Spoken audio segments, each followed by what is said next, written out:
if you tuned in last night to the DNC or you've seen the clips and seen the commentary, one thing is it was a very long, listen, these conventions are always long. They go pretty late into the night. But what happened with the DNC is last night, at least the keynote speaker, who was supposed to be Joe Biden last night, gets in before, 11 o'clock at night. On, I think Central Time it was 11, right. So Eastern Time after midnight. But his speech was not over until after midnight Central Time. So, I mean, you're talking about 1 a.m.-ish on the Eastern Time. And again, you brought up, Will, that this was all supposed to be about joy and this kind of like the opposite of what the Republican convention was. And it's not about anger. It's not about gripes and issues. And yet everyone that spoke yesterday was angry. I mean, they were, from what we saw, angry. There was a lot of intense rhetoric, a lot of screaming, a lot of shouting. And again, it doesn't seem like joy to me. As we've seen, the tone was supposed to be joy from this Harris campaign. She's been saying it on the campaign trail. Tim Walz, they've been trying to cast as this kind of happy-go-lucky running mate, and he has his goofy way he comes out on stage.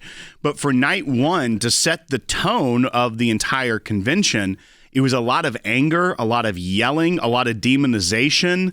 There wasn't a lot of the Obama-style hope that they're trying to cast the Harris campaign as.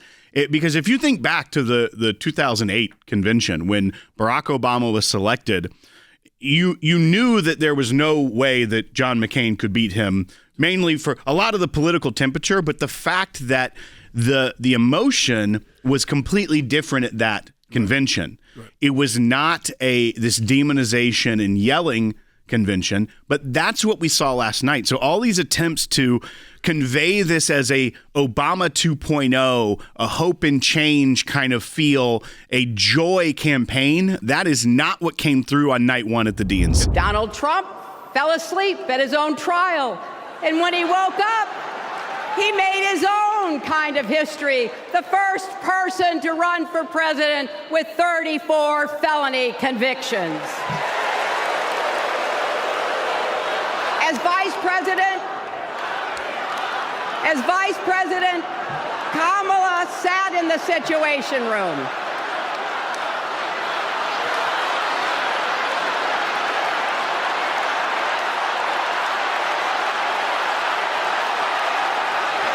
Watching this, you see a very creepy smile from the former Secretary of State Hillary Clinton, former First Lady, with that lock him up chant. Jordan, that was something that was so unbecoming of Donald Trump in 2016. Obviously, he did not lock her up, but now they are celebrating and she's joyfully smiling. This is the lady who took classified documents and bleach-bitted them from her devices. Again, Hillary Clinton would be just as angry at a lot of these FBI actors and how they treated her campaign as Donald Trump, because it was Jim Comey who came back days before the election, Will, and reopened the investigation into Hillary Clinton days before the presidential election. It certainly is going to have an effect when something like that is done. And yet they kind of forget that part of history. They forget the history that the deep state was even utilizing bad actions and bad decisions that were injuring them and that would anger them. You know, we talked about the weaponization of these agencies. This was a state senator that I don't know if they think she's a rising star in the party, but somehow she got a speaking slot on the first night of the DNC. This is Mallory McMorrow from Michigan. She's a state senator there. And as Rick Grenell always says, if the Democrats accuse you of doing something, they're probably doing it themselves. The fact that they are so unself-aware with a statement like this, let's go ahead and play bite two. Donald Trump would be able to weaponize the Department of Justice to go after his political opponents. He could even turn the FBI into his own personal police force. That is not how it works in America.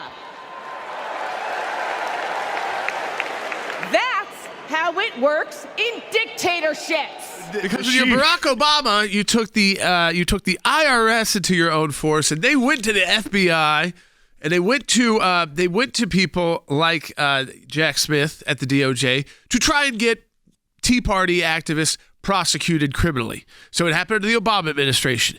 And then we know there was the weaponization that has taken place, whether it's the agents showing up at people's doors, pro-life protesters' door, going into places of worship undercover. That we have seen the weaponization most recently, I think the highest and worst level has been against Donald Trump himself with all these different cases, and whether it's the 2 federal cases, 2 civil cases that out there, Georgia and New York. You've got, of course, New York City criminal, and you've got, of course, the federal case out of Washington, D.C. So who weaponized the Justice Department? It was the Obama administration. Following up, then, it was followed by the Biden administration, who continued to weaponize the justice system against President Trump, and they continue to do so to this day.